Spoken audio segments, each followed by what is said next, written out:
రానున్న T20 world cup కు జట్టును వెల్లడించడానికి మే 1వ తేదీ ఆఖరు గడువు. ఇప్పటికే మెగా టోర్నీలో పాల్గొనే తమ జట్టును ఇవాళ న్యూజిలాండ్ ప్రకటించింది. మరోవైపు రేపు లేదా ఎల్లుండి భారత జట్టును బీసీసీఐ ప్రకటించే అవకాశం ఉంది. అయితే టీమిండియా ఎంపిక గురించి ఓ హాట్ న్యూస్ వైరల్ గా మారింది. అంచనాలను తలకిందులు చేస్తూ సంజు శాంసన్ ఎంపికలో టాప్ లో నిలిచాడని తెలుస్తోంది. రిషబ్ పంత్ను కాదని శాంసన్ ను ప్రధాన వికెట్ కీపర్ బ్యాటర్ గా సెలెక్టర్లు పరిగణిస్తున్నారని సమాచారం.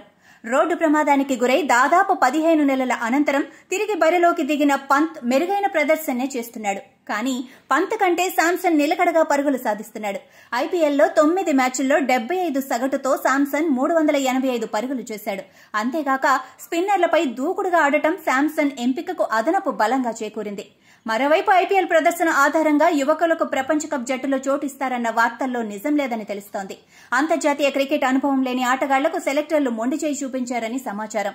వికెట్ కీపర్ స్థానంలో పోటీలో శాంసన్, పంత్తో పాటు జితేష్ శర్మ, కేఎల్ రాహుల్ కూడా ఉన్నారు. అయితే జితేష్ ఫామ్ కోల్పోవడంతో అతన్ని పక్కన పెట్టనున్నారు.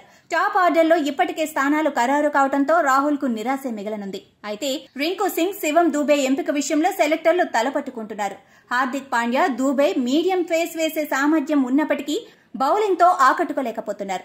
ఒకవేళ రింకు సింగ్, దూబేను వరల్డ్ కప్ జట్టులో ఎంపిక చేస్తే బ్యాకప్ ఫాస్ట్ బౌలర్ లేకుండా జట్టును ప్రకటించే పరిస్థితి తలెత్తింది. కాగా శుభ్మన్ గిల్ కు జట్టులో చోటు దక్కని అవకాశాలు ఎక్కువగా ఉన్నాయి. రిజర్వ్ ప్లేయర్లుగా చాహల్, సందీప్ శర్మను ఎంపిక చేయాలని బీసీసీఐ భావిస్తోంది.